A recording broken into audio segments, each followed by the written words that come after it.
What's up, guys? Welcome back to the Team Solemn Circus live video. On the left side here we have Maliss going up against Mimighoul. Two very good players at our locals. This is going to be a very good match. Maliss is one of the most played decks right now in the format. You know, Maliss, Rizal, kind of the big meta decks. And of course you have Mimighoul Azamina on the right side here, operated by Todd. A very good Mimighoul player. He's been playing this deck for a very long time. Knows the ins and outs of the deck as well, and is quite good. Book of Moon is really good against the Maliss deck as well, which is going to be kind of important. Now we do see Maliss going to be winning the die roll here. I do know that. We're going to be seeing a die roll there. And we do see Maliss end up winning the die roll game 1, which is going to be pretty huge. So it's going to be kind of hard to make those cards being flipped face down. Sometimes just flipping down a Maliss monster on itself can be pretty hard. Before we dive on in too deep, don't forget to like, comment, subscribe to the channel a lot. We're on the road to 10K. We're 3/4 of the way there. And your support means everything to us. It helps us do what we do. We do see the White Rabbit being normal summoned, activating the effect, going to be setting a trap from the deck. Going to be, I believe, the 7 the GW7, whatever one that it is. No, it's just GW6, I think. Then we are going to be linking away for a link decipher. And then we can activate the effect of a bestial to banish the White Rabbit, summon itself out. Being a Druid Worm, then we're going to be seeing the White Rabbit paying 300 to summon itself out. And then when you have 3 monsters on the field to go up into our first Maliss Link monster here. We are going to go now up into the Red Ransom here. I did learn the card names. Heart Cryptor is going to be the ultra rare. Red Ransom is going to be the one that searches for the spell. So we would just search for the spell here, the field spell. In the next set, we do get a other spell, which is pretty nice. But we are going to be seeing the Link Decipher coming back out. And this is when I'm going to say the wrong Link monsters, like Link Decoder maybe instead of Link Decipher. I'm not exactly sure which one it is. It's a Link one that brings itself back when it's linked away into a 23. And then we're going to go up into an SP. SP can banish the Red Ransom. That's going to allow us to summon it back out by paying 900. And then we're going to be able to banish a Dotscaper from the deck. Or in this case, being the Domos, because we have not gone in any of these. Or Dormouse, whatever you want to call it. I know that people are not happy with the way I say these cards. But we're going to go for Dormouse now. And that's going to allow us to summon itself out. Then activate the effect, allowing us to banish another one if we wanted to. We're not going to do that there. So we go now into the White Binder instead. Does perhaps the Red Ransom banish the effects? No, it doesn't negate the effects at all. So we're going to be seeing the White Binder going to be banishing the Dormouse itself. And that's going to now let us set the other. And this is going to set the GW6. So we must have set the TB11 in the first one here. So having 2 traps set on the field already. Now we're going to activate the TB11. That was the first one that we set off the White Rabbit. Banishing the White Binder, which can then bring itself back out and then draw a card as well. We're going to summon up the Chess Cat here. And then that's going to allow us to potentially banish a card and letting us summon, or let us draw 2. And then we're going to see the White Binder, paying 9, bringing itself back out, drawing that card like I mentioned earlier. And we can now link away for, I don't exactly know what we're going for. Do we play multiple SPs perhaps?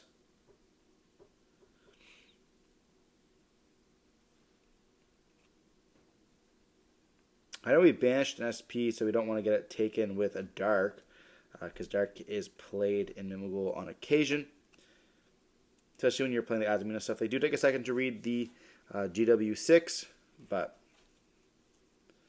we're thinking what we want to make from the extra deck there. We do go into a Nightmare Griffin here. That's going to be a very good card against a deck that, special summons monsters. Now, it's not going to be the greatest because we can't just give them a dragon, flipping everything face down. But we're going to be seeing a set card, and then we draw. We actually set from the deck, whatever, but you guys know how it is. We set from the graveyard here by discarding an Imperm, and we activate a Branded Regained here. So I'm not exactly sure why we did this. Especially by putting the SP in the Banish. I feel like that we would want to maybe hit it with a Bestial to kind of put it back into the extra deck myself. But we're going to see Mimighoul Maker going to be activated here, which is going to potentially give them a dragon. And that's going to potentially destroy that Cerberus. Or that Griffin, I should say. We do Ash this, one of the better Ash targets in the deck. Of course, because it stops them from busting someone out completely. And this board's actually going to be pretty hard to beat.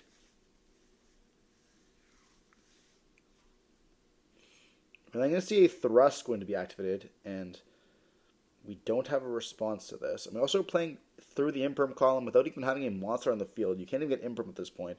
But just in case, we just play around it anyways.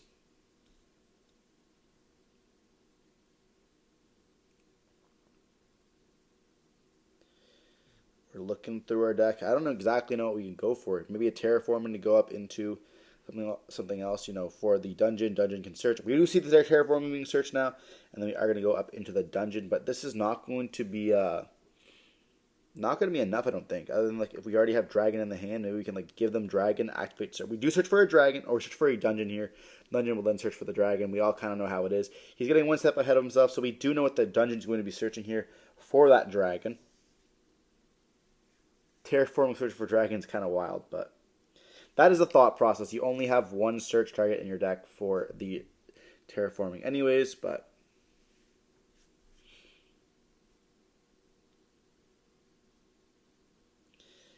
we are going to now activate the dungeon, activating the effect, letting us search, and they let that resolve. We do search for that dragon, like I mentioned earlier. Now, will we see the dragon being given to our opponent, and then we flip up and normal summon a Cerberus to kind of destroy everything? Or the Archfiend. I always say Cerberus, but it's never the card I'm talking about. We now see Dragon being normal summoned, and that's going to activate the effect, allowing us to search our deck once again here. And I'm not exactly sure where we go for this. We have the Imperm to stop the Dragon, and saying no to searching altogether here. I'm always saying that Cerberus card when I meant to say Archfiend. It's constantly a problem. It seems like some of the cards I just completely forget about all the time. The first... We do go now into a Typhon. And we take a second to read the Red Ransom.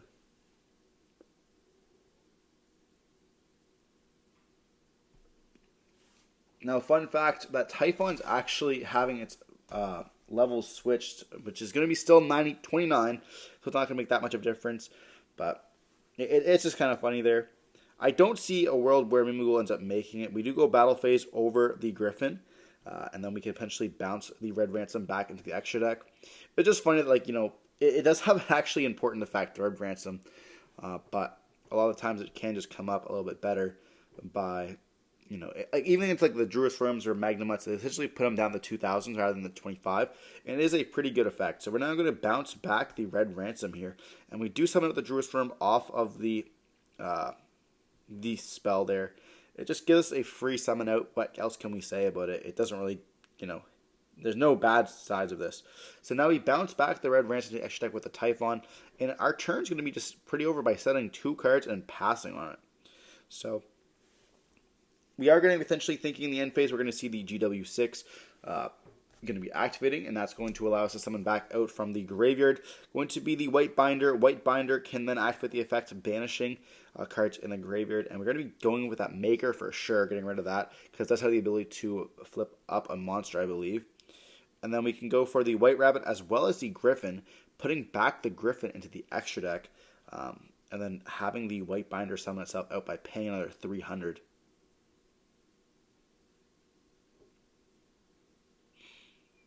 So that's going to be just a scoop there. Not even going to let them resolve that. I mean, yeah, at that point, you're going to be losing anyways. You're going to get a free draw off this, as well as kind of just getting the continuation of everything. We summon out the White Binder, and then we have enough material in the field pretty much. Or we summon out the White Rabbit, we have enough material in the field to go up into another Red Ransom or a Heart Cryptor, and this should just win the game that way. So yeah, we just scoop it up there. There was not much we could do, unfortunately. They're going to be having a draw for turn, plus the draw off Regained, and Regained's going to be a pretty powerhouse of a card every single turn by being able to bring back out that Druid's Worm, which can then send continuously no matter how we kind of set up our stuff. And then, of course, pardon me, that Typhon that's doing absolutely nothing for them. So we see the Maliss deck end up taking game 1, being the meta deck of the format alongside Ryzel. It's not surprising that when this deck goes first, it opens up playable, and without getting hit with any hand traps, that it has no problem just swinging the game immediately. Moving on to game 2, we are going to be seeing Mimighoul have the ability to go first now, and this is when we're going to be seeing Mimighoul's kind of shining. The ability to have Mimighoul Room booking down the Maliss monster almost immediately before it gets to activate the effect. Either banish or draw 2 cards, banishing another one from the deck, or just setting a trap from the deck is going to be very, very crucial. A lot of the times they're not going to get anything going, and it's having one Maliss monster. They have to have 2 other extenders, if not a 3rd extender as well, which normally is accessed through like your Link Decipher or whatever, linking it away, having a Bestial summon out another body, so you have your 3 automatically, but it's still quite hard to get to, which, like, having double names. So you have to have, like, 3 extenders in this point. We are going to be seeing the Mimighoul going first with a normal summon of a dragon, going to be in a combo piece, going to let us search our deck. Do we have a Ash or an Imperm to stop this? It looks like we do have Ash Imperm in the hand from the Maliss player, but are they going to Ash or Imperm the dragon once again? We do opt to Imperm this. Pretty good Imperm, I should say. But do we have anything else to kind of play through it? We do see a Maker, a wonderful Ash target, but do we have the Ash, or is that just a monster in the hand flicks? We are going to be seeing an Impulse on the Maker there. Very powerful card as well. And we are thinking on this. They also have an Ash. I'm sure they have Ash in the hand as well. So we're going to let that resolve, and then we are going to be seeing that gone. We do have a Wanted as well now, going to kind of lead into the Azamina package of this. And they have the Ash. So they're thinking about ashing this all together. But they let that resolve, and we see the Diabellstar in that beautiful ulti rarity from the OTS packs. Let me know what you guys think. Is it OTS packs, ultis, or the Rarity Collection ultis better here? We're going to be seeing the Dragon being sent for the Diabellstar, and Diabellstar will set from the deck, most likely a Deception. It's going to be leaning into the Azamina cards now. But I have a feeling we're going to be seeing the Deception being ashed with a Swiftness. We do see the Deception being set, and then we activate. The activation is going to be met with a read of this card.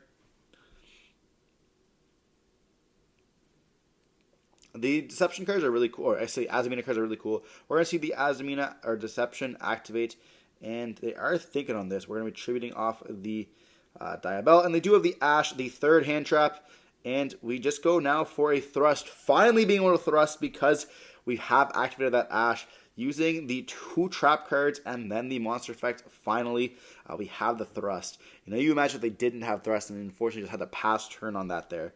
Or they had like another kind of card to stop that Azamina. Now they could actually search for the Hallowed Azamina if they wanted to here, but they go for a Mimighoul Room instead, playing the defense, going to be stopping. I suppose that they can't go for the Hallowed Azamina because they can't even activate the effect because their opponent has no monsters, so they're going to be setting a trap from the deck there.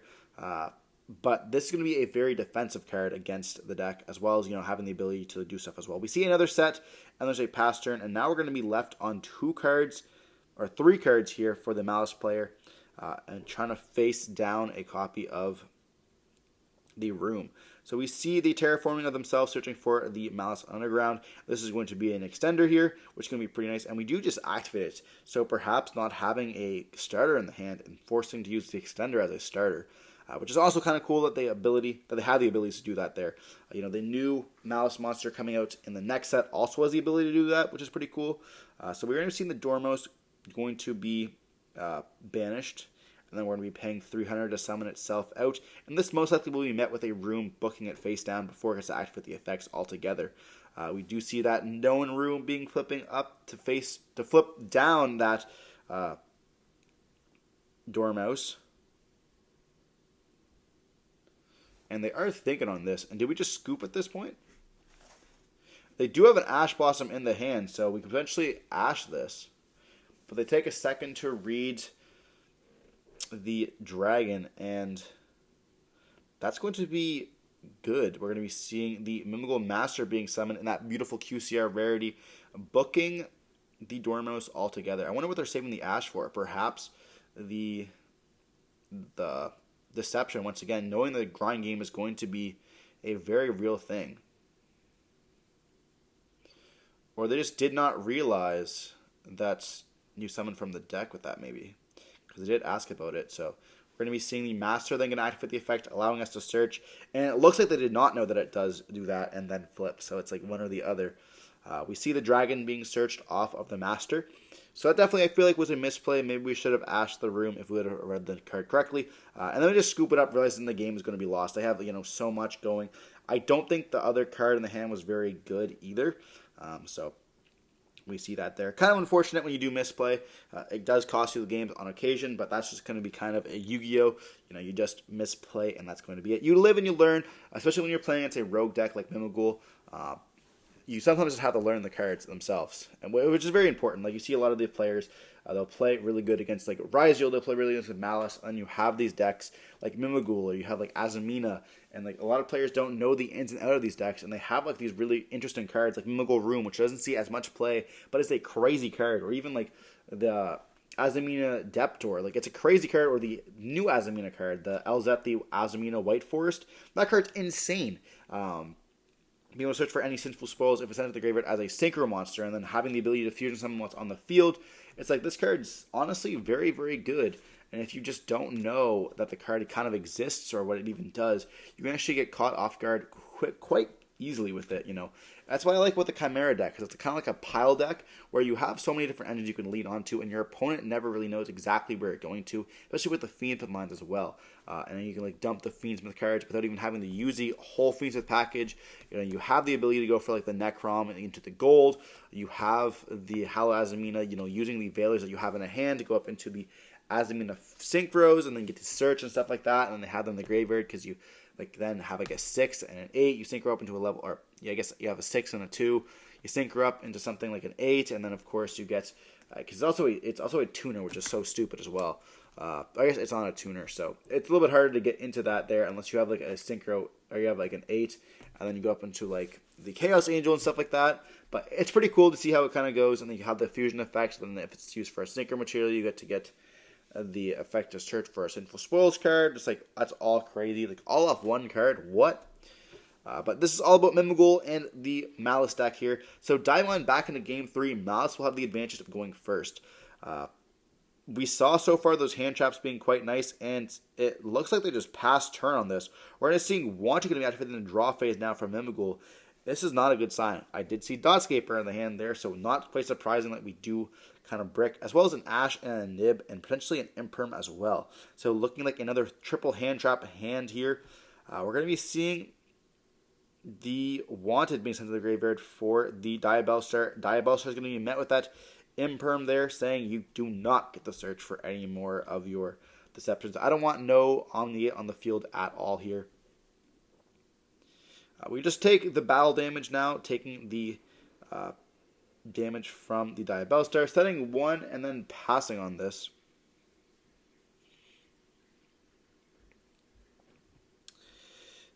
But can Maliss kind of come back from this? Dotscaper is not going to be a good card, and we still have other cards. We do normal summon the Dotscaper. That's going to be kind of crazy. We can't even go for like a Typhon angle in this either. Then we're going to activate the Room. We do meet that with an Ash Blossom. We have learned our lesson. We now link away for the Lingeribo. Dotscaper will bring itself back out, and this is going to be a SP if I have never seen one before. So we do go up into an SP. We're looking at the cards in the graveyard, making sure they can't do anything. I mean, we had Wanted, Room, and a evenly matched at this point, so not looking too hot. We go for the SP. SP is going to banish the Diabellstar, and now they only play one, so it's going to be actually very, very hard for the deck to kind of continue playing with the Diabellstar package through this, so not looking too great. We do draw into a Mimighoul Slime, it appears. And this will give us access to a Typhon now, because we have summoned twice from the extra deck, being the Lingeribo as well as the SP. And we are going to finally normal summon with the Cerberus for the first time. Cerberus is actually the card being placed on the field. I'm not mistaken, this was Archfiend. This is Cerberus himself. We could go for a Giant, but Giant will most likely be met with the SP banishing it. And we don't look like we have too much going on here. It looks like it's going to be quite hard for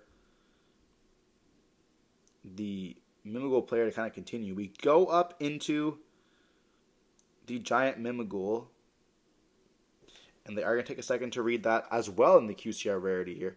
Our deck is quite upgraded. Todd did upgrade all of those cards that he loved, and Mimighoul is one of the decks that he chose that, he does love this deck. He is the Mimighoul master himself, honestly. So we're going to be seeing the Giant being made. It's going to activate the effect, allowing us to search. And do we have anything to stop this? They're going to chain the SP, banishing itself. But we still get the search, which is going to be pretty nice. Search for potentially the dungeon or the another room. Be able to book it face down. We search for a maker here. But we have the ash in the hand, so we do go maker and they chain the ash blossom. And it looks like we still have the nib there. We're going to be seeing the SP resolve summoning back out that Mimighoul master as the maker or I should say the giant here. I'm making some giant misplays in the names. We're going to be seeing the Magnemite banishing now the Langribo, activating the effect in the end phase, searching for a Druisworm most likely, or a Baldrake in this case. Whenever we try catching the extra deck, we will be able to now send it to the graveyard here, and also being in addition to when we link away for any of the Maliss cards, putting the Maliss monster in the graveyard, being able to banish the draw essentially was going to be pretty nice as well, and we still have that Nibiru in the hand.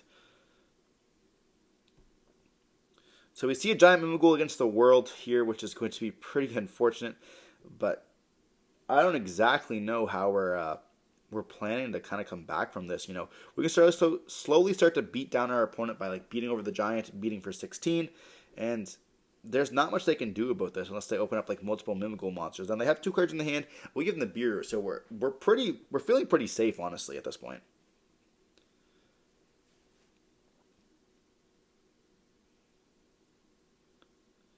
We drew into a spell. I'm not exactly sure which spell it is. Maybe Cross out there. They beat over and they attack for 16. Bringing the damage down to, I believe, 59. Or 58 here, I should say, yeah. And they just pass turn on this. So we see a Mimighoul Maker once again going to be activated. And we don't have Ash to stop this. But we do chain SP, getting rid of itself, as well as the Magnemite. So we're going to be giving them the Dragon, I believe, and then we're going to be flipping up the Archfiend, not Cerberus, and then they see the Dragon's going to activate the effect, but we have nothing else on the field, so we're just going to be giving itself back, and then we overlay up into another Giant potentially, but we're going for an Assembled Nightingale instead, trying to deal some damage. Going to be able to attack for 800 damage here, being able to attack twice for 400 each, for anyone who does not know, bringing the damage down to 47. And then we go for a Downer and a Zeus play, but that's going to be met with Nibiru, I'm going to be assuming, because this is summon number 5. We're going to be seeing the Nib being met here, and that's going to go to the graveyard, and they just admit defeat, realizing the game is going to be lost, because the battle phase will just be swung over, and everything is going to be gone. So we see Maliss end up winning the game without any Maliss monsters actually hitting the board here in Game 3. That's going to be kind of the power of hand traps, not looking too good for either player's decks there in that Game 3 at all. But Maliss end up taking it after all here. I mean, hand traps are hand traps. There's not much you can do about it. When your double maker gets ashed and you see the Diabellstar you're playing is kind of gone, and your wanted and deceptions kind of get a little bit worse, it's definitely hard for the deck to kind of play. Now, any Maliss monster that we would have seen would have been just essentially full combo from the Maliss player at that point anyways, but it's still kind of hard to come back from that with the Mimighoul deck, which needs multiple cards in the hand to kind of continue their plays. Regardless, hope you're watching the video. Don't forget to like, comment, and subscribe if you want to see more content like this. Don't forget to stay safe. Peace.